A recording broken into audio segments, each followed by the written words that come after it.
안녕하십니까. 주식 교육 강의를 맡게 된 코스피코고 다시 인사드립니다.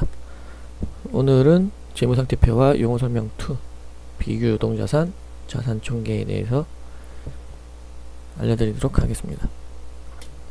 자, 목차인데요.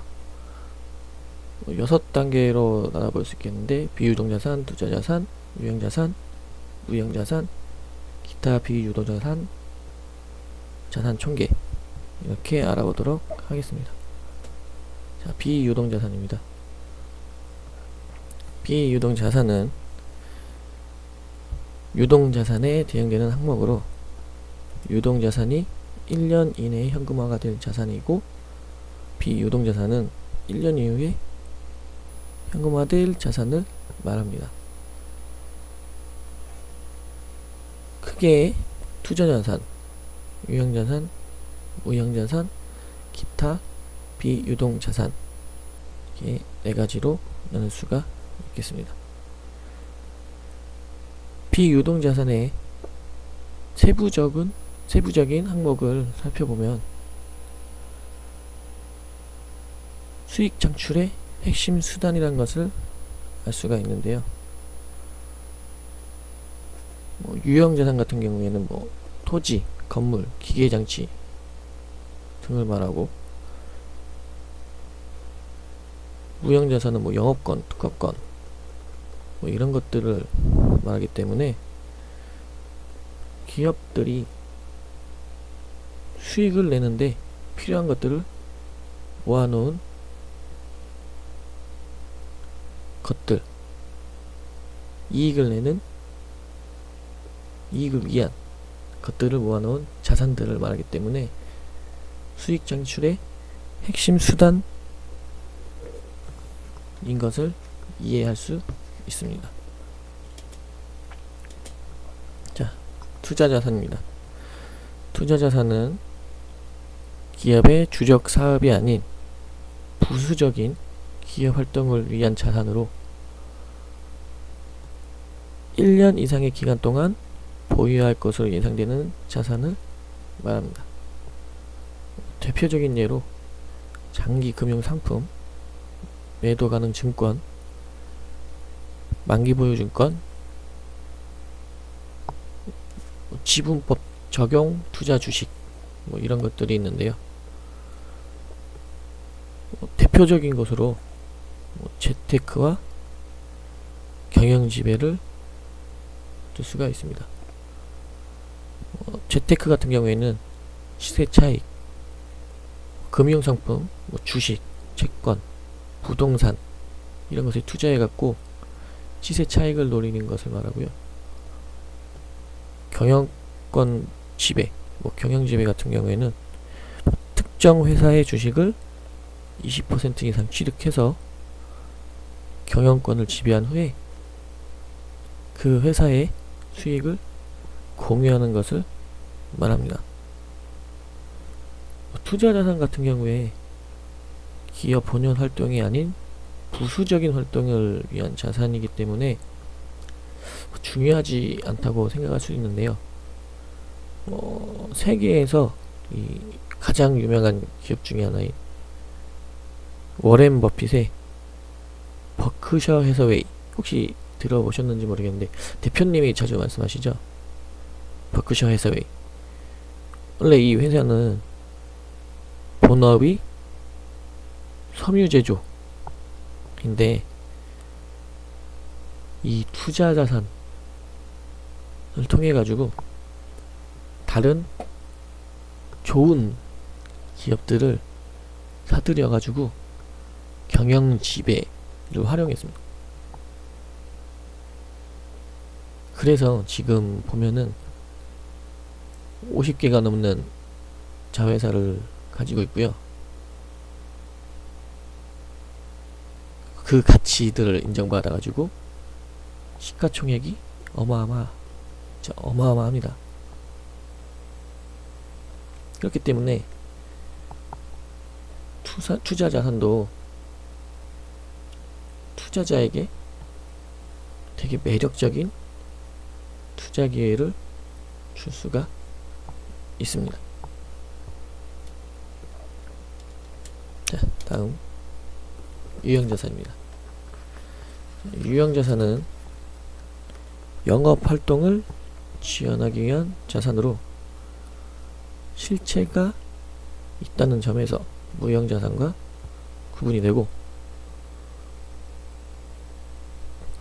판매를 위한 자산이 아닌 점에서는 유동자산에서 나왔던 항목인 재고자산하고 구분이 됩니다. 자, 유형자산에는 토지, 건물, 구축물, 생산설비, 차량, 비품, 이런 것들이 있는데요. 기업의 영업활동을 위해서는 이 유형자산이 꼭 있겠죠. 예를 들어서 제조, 유통, 금융,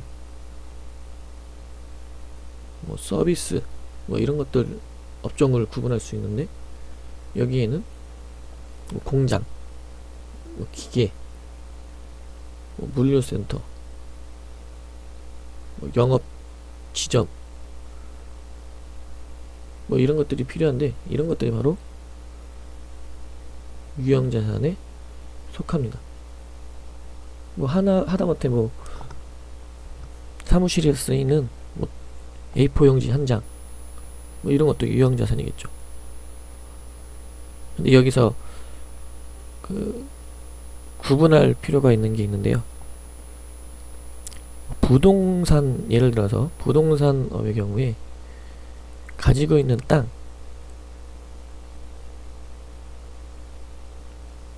이런 거는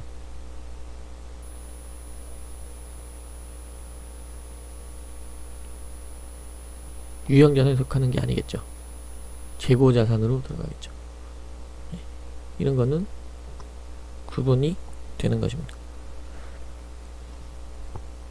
자, 유형자산은 시간이 갈수록 가치가 떨어지게 되는데, 이것을 반영하기 위해 감가상각이라는 절차를 수행을 합니다.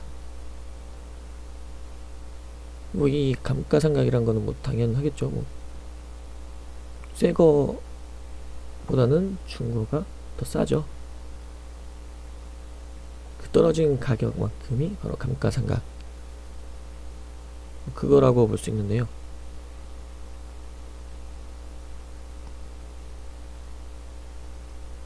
유형자산의 경우에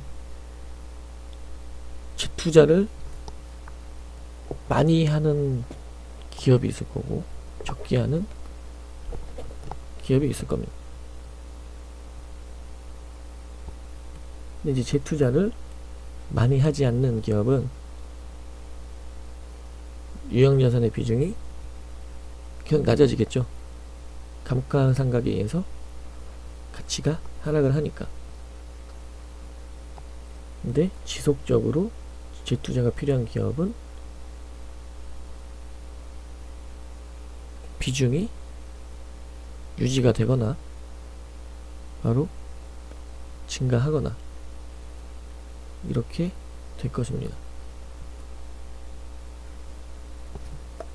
그렇기 때문에 유형자산이 늘어나는지 아니면 줄어드는지 유지가 되는지, 이것도 확인할 필요가 있겠습니다. 막간 재밌는 일반 상식으로 아까 전에 얘기했던 워렌 버핏은 유형자산이 감소되는, 재투자가 필요하지 않은 기업을 좋아했다고 합니다. 그냥 막간을 이용한 정보였습니다. 자, 무형자산입니다.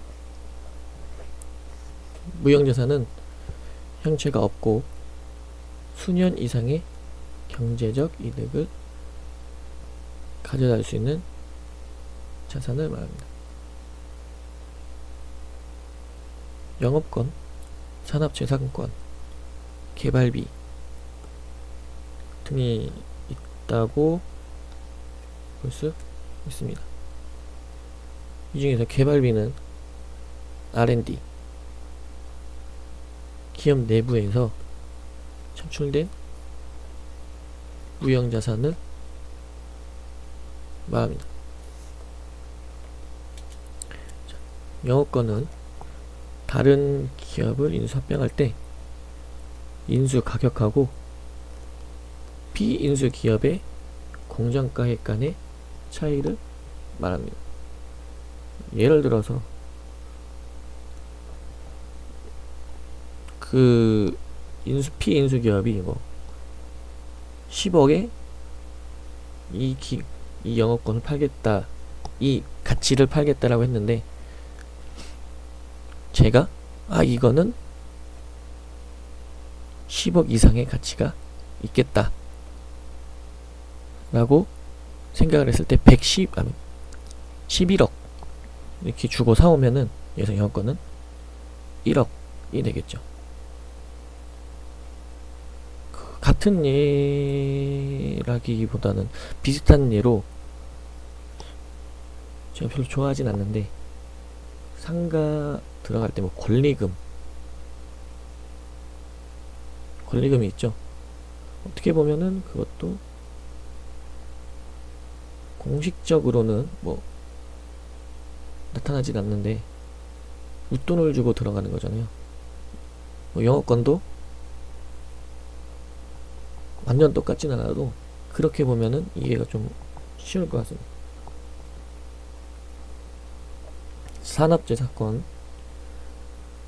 산업재산권은 뭐 일정 기간 동안 독점적, 배타적 권리를 갖는 무형자산으로 특허권, 실용신안권, 의장권, 상표권 등이 있습니다. 지적재산권 뭐 이런 것도 다 산업재산권에 들어가겠죠.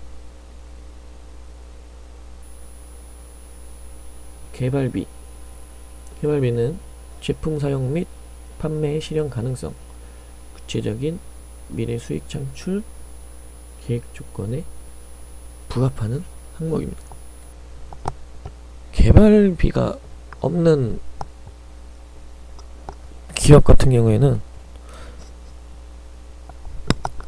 미래에 대한 투자를 하나도 안 하고 있다는 거겠죠. 그러면은 변화하는 시장 환경에 적응을 하기가 힘들겠죠. 그렇기 때문에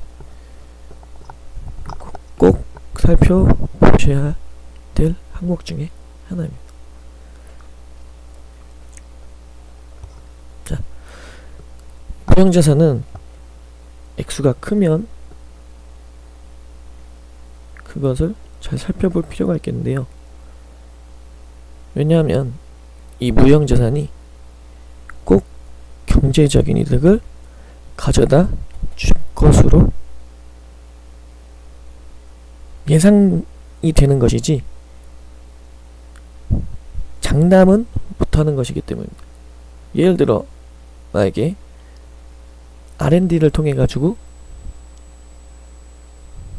개발비를 막 투자를 했는데, 이것도 자산이긴데 실패를 할 수도 있는 거고, 개발을 못하면 성공을 할 수 있는 거고, 뭐 장담은 못하는 거겠죠. 신제품이 꼭 성공을 하리라는 법만은 없으니까요. 그렇기 때문에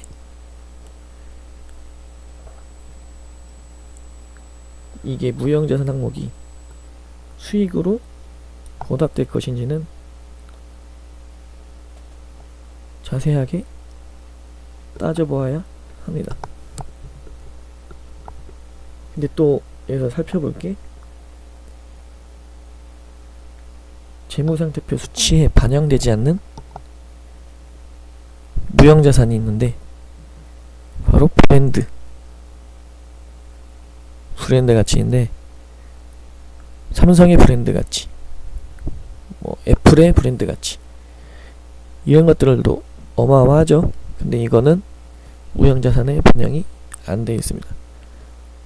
뭐 어떻게 보면은 영업권에 반영이 될 수도 있겠죠. 근데 공식적으로는 반영이 안 돼 있죠. 영업권은 인수했을 때 나타날 수가 있는 거니까. 무형자산 주식 투자할 때 꼭 살펴봐야 될 항목 중에 하나겠죠. 자, 기타 비유동 자산입니다.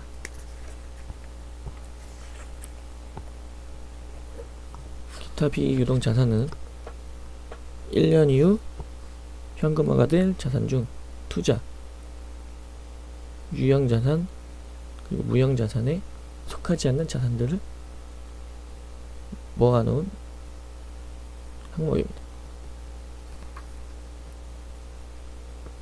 세부 항목으로는 이연법인세 자산, 임차보증금, 장기매출 채권, 장기미수금, 장기선급 비용, 뭐 이런 것들이 있는데요.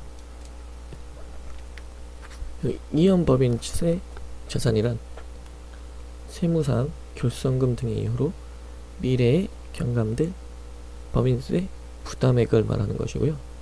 장기매출 채권, 장기미수금, 장기선급 비용, 뭐 이런 것들은 영업, 비영업 부문에서 1년이 지나서 받을 수 있는 권리에 해당하는 금액입니다. 그리고 이런 것들은 다른 항목에 비해서 중요하다고 볼 수는 없는데요. 그런데 여기서 장기 매출 채권, 장기 미수금, 장기 선급 비용, 이런 것들은 진짜로 못 받을 수도 있기 때문에 너무 크거나 지속적으로 커지고 있거나 이렇게 되고 있는지 확인할 필요는 있겠습니다. 이게 계속 늘어나고 있다는 거는 돈을 못 받고 있다는 것이고, 그것도 1년 이후에나 받을 수 있는 거기 때문에 꼭 확인해 봐야 되겠죠. 예. 다음은 자산 총계입니다. 자, 자산 총계는 뭐 그냥 자산, 이거에 대한 일반적인 걸로 말씀할 수 있겠는데, 기업의 규모를 측정할 때 일반적으로 사용하는 주요 항목 중 하나로 부채 플러스 자본, 수치와 같아야 합니다. 여태까지 나온 게 다 합치면 뭐 자산 총계겠죠. 현금, 주채권, 제품, 공장, 이렇게 기업이 보유하고 있는 모든 것이 바로 자산입니다.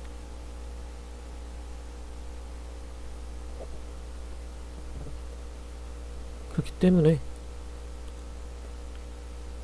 재무상태표에 오른쪽 부채, 자본이 자금을 어떻게 조달했는지를 보여준다면, 왼쪽 자산은 조달된 자금을 어떻게 활용하는지를 보여줍니다. 뭐 기업별로 자산 항목을 분석을 하면 현금이 많은지, 아니면 제품이 많은지, 아니면 비유동 자산인 공장, 기계, 토지, 이런 자산이 많은지, 이런 것을 확인할 수가 있겠죠. 그러니까 이 자금들을 어떻게 분배를 했는지를, 가지고 있는지를 볼 수가 있겠죠.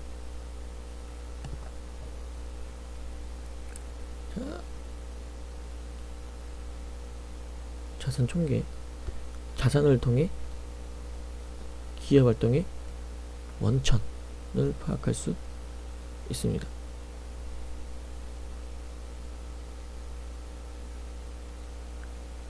이게 무슨 말이냐면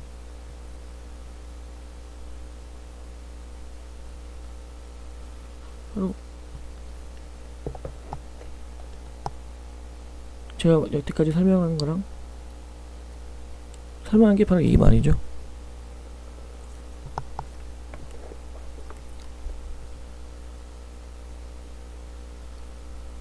기계, 공장 이런 것들은 기업의 주 활동인 영업 활동을 위한 거고,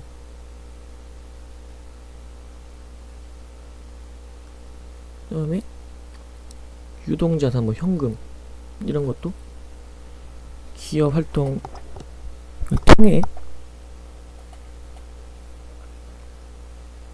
어떻게 보유를 하고 있는지 알 수가 있겠죠.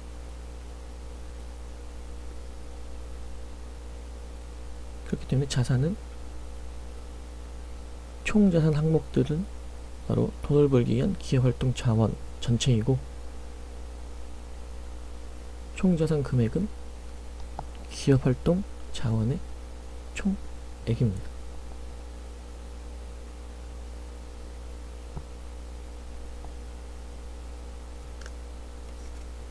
가장 일반적인 정의로 자산은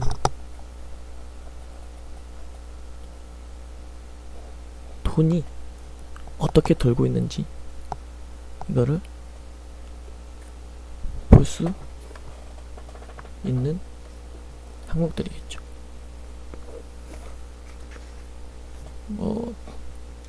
이제 뭐 자산에 대해서는 이걸로 마무리가 된 것 같은데요. 다음부터는 이제 뭐 부채에 대해서 알아보도록 하겠습니다. 강의 듣느라 수고하셨습니다. 감사합니다.